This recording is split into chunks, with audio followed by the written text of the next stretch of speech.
Ya me voy rapidito desde la República Dominicana para Argentina, donde está mi amigo Claudio. Claudio, te amo.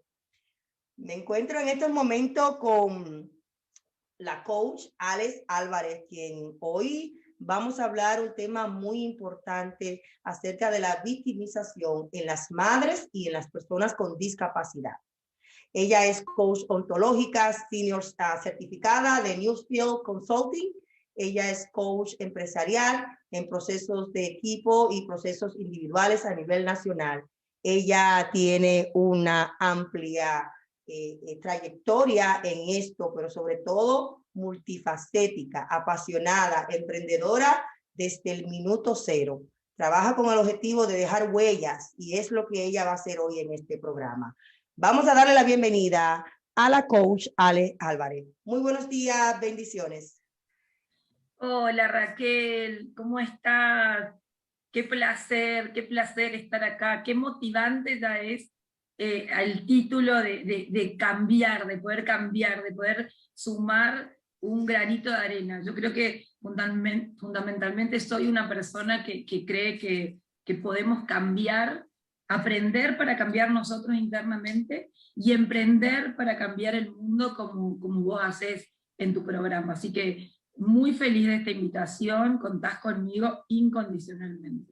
Amén. Y feliz de que Dios me siga mandando ángeles así como ustedes, que también están cambiando el mundo. Y como yo veo que tú das esas clases de coach, con esa pasión y esa entrega que lo haces siempre, y de querer aportar un granito de arena en el mundo.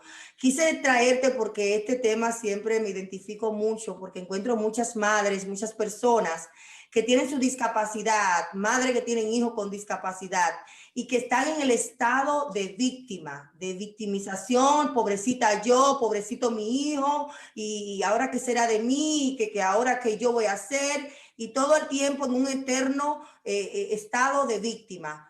¿Cómo podemos ayudarla, Alex, en esto?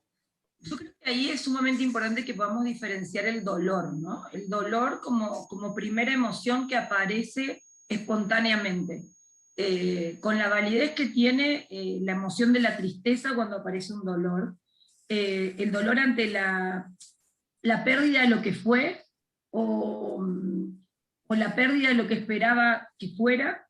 Eso es una cuestión instantánea y biológicamente irrumpe en nuestra vida. Ahora, la decisión de quedarnos en el sufrimiento, que es el repetir ese dolor, sí creo que puede ser con mucho esfuerzo y con mucho trabajo, y a veces con acompañamiento, y en este caso como ustedes, como una red, y como profesionales como los que escuché, que acompañen ese paso de la emoción, del sufrimiento, a el estado emocional que se puede instaurar del sufrimiento. Y lo quiero traer como un paralelismo, como si el dolor fuera una semilla. Yo puedo, que esa semilla, hacerla germinar en pos de algo productivo, que me alimente a mí y a otros, o puedo ahogarla y dejarla cubierta, ya pongamos en lágrimas, hasta que se pudra y genere hongos, y no deje nada más que algo podrido en el interior que siga provocando mayor dolor, digamos. Entonces ahí la diferencia de qué queremos hacer nosotros con eso que nos atravesó. Porque la situación aparece, irrumpe en nuestra vida por distintas causas que muy bien acá los profesionales podrán decir, o la vida misma, a veces ni siquiera sabemos por qué. Lo que sí tenemos que buscar es el para qué, el propósito, el qué vamos a hacer con eso. Porque ahí es donde nuestra vida empieza a tomar sentido. Y ahí nosotros no estamos en una situación donde la vida es algo que nos aparece en hechos, y nosotros no podemos hacer nada con eso. Somos solamente espectadores de lo que nos pasó. Y ahí habitualmente es cuando nos quedamos fuera de la situación y decimos, esto que me pasa, y yo no puedo hacer nada. Y ahí puede aparecer esa sensación de que soy una víctima de la circunstancia donde no tengo ningún poder. puede haber una situación donde empiezo a caminar este recorrido de evolución personal y de trabajo interno, y empiezo a mirar que con eso que pasó, yo puedo intervenir y hacer sucesos. Yo puedo actuar sobre lo que está actuando en mí a mi alrededor. O sea, y ahí yo empiezo a pararme como protagonista, y digo, bueno, a ver, con esto que pasó, ¿cuál es el rol que yo voy a tomar? ¿Qué voy a hacer con esto? ¿Qué provecho le voy a sacar? ¿Voy a dejar que esta semilla se pudra en mí y pudra todo mi campo de tierra alrededor? ¿O la voy a hacer germinar? ¿Voy a empezar a sacar los yuyos? ¿Voy haciendo como un paralelismo con el agricultor, ¿no? Porque yuyos van a salir, salen yuyos en las cosechas. Ahora, ¿qué hacemos con esos yuyos? Decimos, wow, mirá los yuyos que salieron, las trabas que le ponen al crecimiento o a la vida que yo querría tener, o empiezo a sacar, a cultivar, y un paso superior, cuando sigo trabajando en mí, que empiezan a surgir otras emociones, como la gratitud, el perdón, el perdonarme, el perdonar a otros, el amar incondicionalmente lo que es, y me empiezo a hacer cargo del rediseño de lo que está pasando. Esto está pasando, yo quiero modificarlo. Hay algo que pasa ahí y yo quiero que sea distinto y voy a intervenir en eso. Alex, ¿cómo tú le pides a una mamá que acaba de recibir un hijo? Te quiero trasladar a esa visión. ¿Cómo tú le pides a una mamá que en estos momentos está dando a luz, le entregan el niño y quizás no se lo van a entregar porque viene con complicaciones médicas y viene con una discapacidad? ¿Cómo tú le pides a ella que sea agradecida, que empiece un estado de gratitud? Yo primero... La puse difícil. Sí, sí. Pero es que eso me pasó a mí. Eso pasa, sí, sí, sí. No, es que yo no digo que pueda ser fácil. Ahora, yo también creo, y he estado y he conversado y acompañado a madres que aún en las primeras, en las circunstancias más difíciles, lo que abrazan es la vida. Okay. Valor más grande que la vida. Entonces, inclusive, si nosotros le preguntáramos a esas madres, estarían sufriendo por lo que no fue. Pero aún así, el amor sublime hace que yo, cuando contacto con mi conciencia, cuando puedo trascender mis miedos, porque lo que yo creo que nos frena es el miedo a no poder darle a ese hijo todo lo que puede necesitar, a no poder ser suficiente para que pueda tener la vida que yo querría que tenga. Entonces yo ahí creo que hay, primero transitar el dolor, y ojalá que esa mamá tenga redes de contención en su familia, o seres como vos y como profesionales que la contengan. Hay un momento que el miedo me atraviesa, porque yo siento que lo que apareció puede ser más fuerte que lo que yo puedo responder a eso. Con esa red de contención crece la confianza en mí, en las posibilidades, en lo que yo puedo hacer con eso, y si yo puedo contactar con la vida, aparece un inmenso sentido de gratitud ante lo que es, y empieza el despertar de conciencia con el para qué, ¿no? Y yo digo, y ahí los invito a mirar vidas como las de, difícil este apellido, Vujicic, Nick Vujicic, que es una persona que nació sin sus extremidades, sin brazos y sin piernas. Y hoy es un orador de motivación mundial, con una familia, con casos como él, que debe haber muchos, nos deja sin excusa. Ahí iba incluso a ponerte la visión de una persona ya adolescente, quizás en silla de ruedas, que quiere hacer tantas cosas y no puede. Esa visualización también de ver cómo empezamos no enfocarnos en lo que no podemos y sí en lo que sí podemos. Y desde Claro. ahí partió pues Nick, y hoy es un gran conferencista, escritor, motivador. Y tú dirás, ¿cómo una persona que no tiene pie, que no tiene mano, anda por el mundo motivando? Porque él empezó a agradecerle a Dios por lo que sí tenía y enfocarse en eso.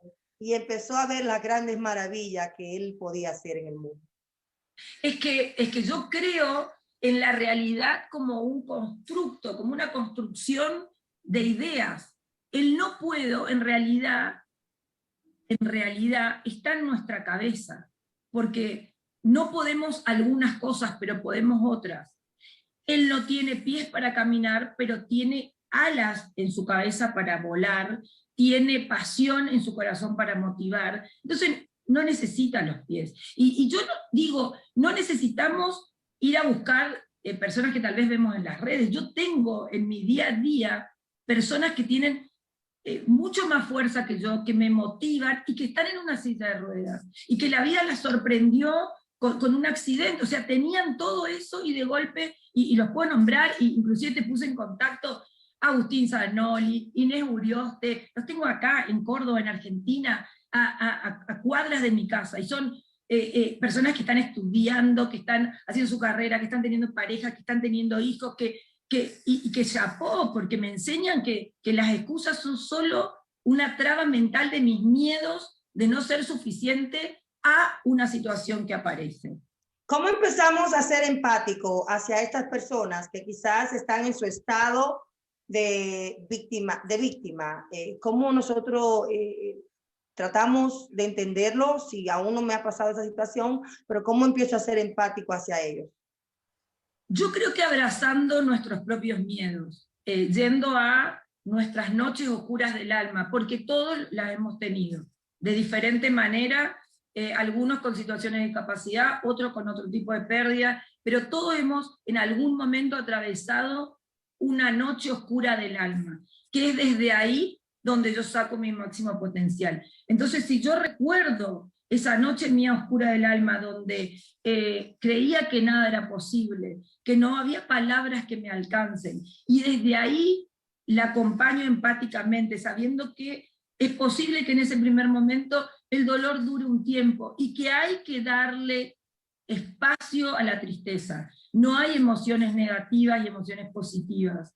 La tristeza es una emoción tal vez restrictiva, que nos tira el cuerpo hacia adentro, que nos lleva a pensar lo que queríamos que sea y no fue, pero no necesariamente negativa. Nos contacta, nos lleva hacia adentro, y es hacia adentro donde yo saco esas garras de leona, esas garras que aparecen cuando nace un hijo, y que dicen, bueno, todo lo que tal vez no puedo hacer por mí, lo voy a poder hacer por vos. Porque hay una frase hermosa de Jules, que es el historietista que hizo Snoopy, y esos dibujitos tan hermosos, y no hay carga más pesada que un potencial que no se ha cumplido.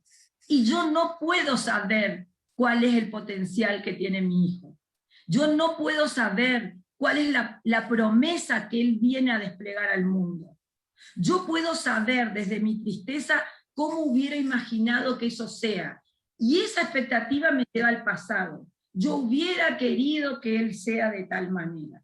Ahora, cuando yo me contacto con lo que es, y amo la vida como es, y con el potencial que me despliega, yo entiendo que hay algo que se va a abrir para él, para mí, para todo su entorno, y tal vez para la humanidad toda, si yo confío en ese potencial que se tiene que desplegar. Porque lo que nos carga es la sensación de si hubiera, y volviendo a Nick, digo, si hubiera nacido con piernas y con brazos, no hubiera sido Nick. O sea, su potencial era otro. Claro, claro. Y como mencionaste, enfocarnos en lo que tenemos en nuestras manos.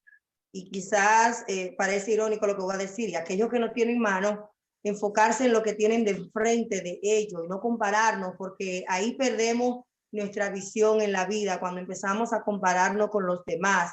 Ay, si yo pudiera tener los brazos de aquella persona, o si pudiera tener un hijo que no tenga esta condición. Ay, si mi hijo fuera así, o si quizás yo pudiera hablar como esa persona habla, o quizás yo pudiera ser conferencista como Alex. No, señores, tú tienes que enfocarte en lo que tienes de mano, en lo que tiene al frente, enfocarte en esa visión y darle con todo a eso, enfocarte en eso, porque las comparaciones no nos van a llevar a nada bueno. Es que, claro, Raquel, lo dijiste clarísimo, porque la comparación nos hace medirnos con otro. Y la comparación, la creatividad de nuestra propia vida tiene que ver con ser nuestra mejor versión. Ser el mejor ser que podemos ser. Y Me gustó esa, nuestra mejor versión. Claro, y para eso es que Dios nos dio las características que nos dio, porque es desde acá, desde este metro cuadrado, que nosotros tenemos que desplegar al mundo estas condiciones y no otras, porque es la particular forma en la que yo despliego mi vida lo que la hace tan importante, tan diferente, tan auténtica, y ahí están mis dones. Entonces yo digo, abrazar el potencial. Cuando nosotros tenemos una semilla, no sabemos, inclusive a veces si tenemos semillas que no pudimos distinguir y las sembramos, no sabemos qué va a salir de eso. Cada vida nuestra, así como llega al mundo, es una semilla que no nos han avisado qué árbol se va a abrir.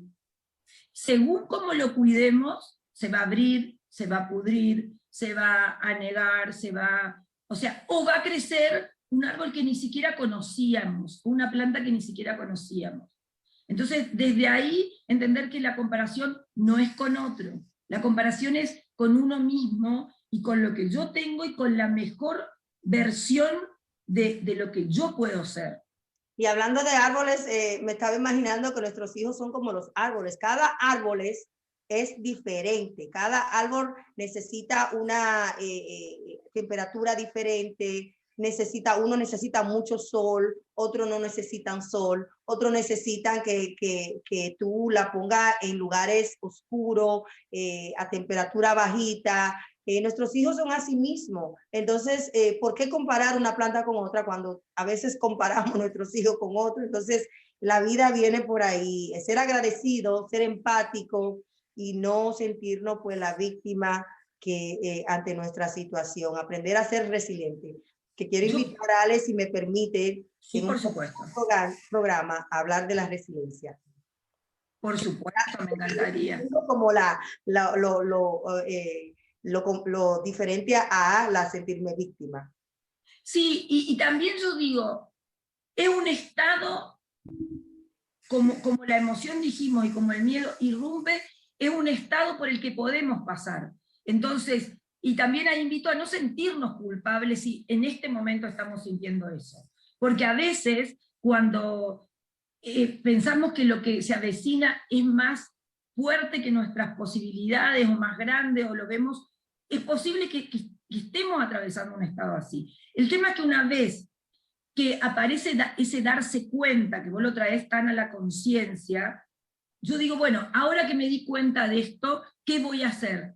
¿Qué voy a hacer? Porque ya dejé de ser inocente, ya me doy cuenta que estoy en un estado que no me va a llevar a ningún lado, que no le va a sumar ni a mí, ni a mi hijo, ni a mi familia, ni a mi comunidad, nada positivo, que puedo, y ahí tener mucha atención en dos estados emocionales básicos, en caer en la resignación o en el resentimiento. La resignación como ese estado de bajo los brazos y nada de lo que haga puede cambiar esto. Porque fíjense que si volvemos al ejemplo, si la madre de este chico, o si él mismo, si Nick mismo hubiera dicho, sin brazos y sin piernas no voy a poder hacer nada, esta historia no estaría siendo contada. Entonces la resignación es un estado que también es como una tierra que no es fértil. En la resignación no crece ningún árbol. Y en el resentimiento, y como lo dice la palabra, me encanta danzar con las palabras, resiento. Esta tristeza que me apareció cuando nace mi hijo, cuando pasa un accidente, ese dolor terrible de la pérdida, que es válido, porque cuando pierdo algo se estruja en mi corazón. Ahora, una vez transitado eso, si yo sigo resintiendo, también es una tierra llena de no sé cómo se dice, acá le decimos como yuyos, como ese pasto que agrede, que no deja crecer el árbol, no sé cómo se dirá allá. Un pasto, ¿Cómo se dirá? bueno, aquí tienen hierbas malas, que no permite que la hierba... Bueno, exacto. Bueno, en el resentimiento, como esas hierbas malas que van a tapar y no van a dejar que esa semilla, eso es el resentimiento cuando estamos queriendo germinar. ¿Y qué mayor, qué más podemos hacer germinar que nuestro propio ser? Y expandir el ser del otro. Y ahí también tener mucho cuidado como padres con el estigma o el estereotipo que le ponemos a nuestro hijo. Porque si nosotros le decimos, bueno, pobre, y él escucha que pobre, no va, bueno, lo que él no va a poder hacer, yo digo, ahí poner luz, vos sos un ser diferente, con otras posibilidades, porque no somos lo que logramos, somos lo que trascendemos. Entonces, cuanto más difícil se nos hace lo que tenemos que trascender, sin duda hay una potencia distinta en el ser que ha trascendido esas noches oscuras del alma, como dije. Entonces, es la palabra del Padre, la palabra crea realidad. ¿Qué le digo yo a mi hijo? ¿Qué le digo yo a mi paciente? ¿Qué le digo yo a mi sobrino? ¿Qué le digo? Soy el agricultor que germina esa semilla, que la llena de abono y que le dice, sos una bendición para el mundo, sos una motivación para otros, que vos estés vivo, estudiando, aún estés cuadripléjico, que vos estés criando a tu hija, aún estés en una silla de ruedas, que le muestres a tu hijo que todo es posible, en tanto que sembremos nuestra propia confianza.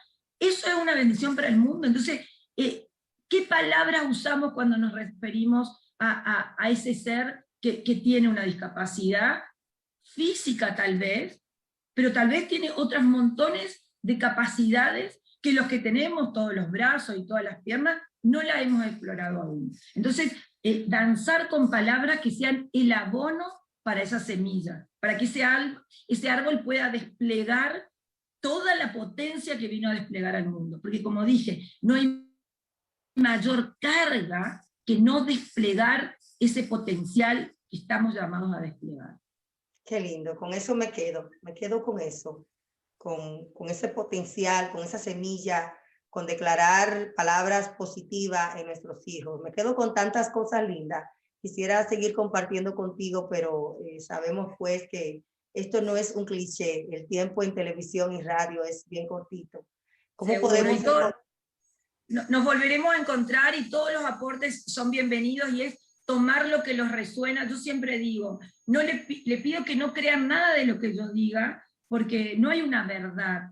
Hay una realidad que yo construyo a partir de lo que me resuena a mí. Ahora, si algo de lo que yo dije les sirve para expandir ese potencial, para hacer esa semilla que germina, tómenlo y bienvenido sea, y contás conmigo para hablar de resiliencia y de todos los temas que puedan servir a construir y cambiar y hacer de este mundo que vivimos cada día un lugar mejor para vivir y para soñar. Amén, qué linda. ¿Cómo podemos encontrarte en las redes sociales? ¿Cómo podemos conectar contigo? Y si hay alguien que quiere también incorporar conocer este mundo mágico del coach, ¿cómo puede ello conectarse contigo? Sí, por supuesto, me van a encontrar en todas las redes como Ale Álvarez Coaching. Pueden tratar conmigo en sesiones individuales, hacemos talleres grupales. El dolor en sus distintas formas nos atraviesa a todos los seres humanos, y el rediseño personal es una responsabilidad de todos los que queremos vivir esta vida como una experiencia magnífica como lo es. Entonces, en cualquier red social me van a encontrar, en Instagram, en Facebook, y yo contesto mis redes, ahí está mi teléfono, pueden contar conmigo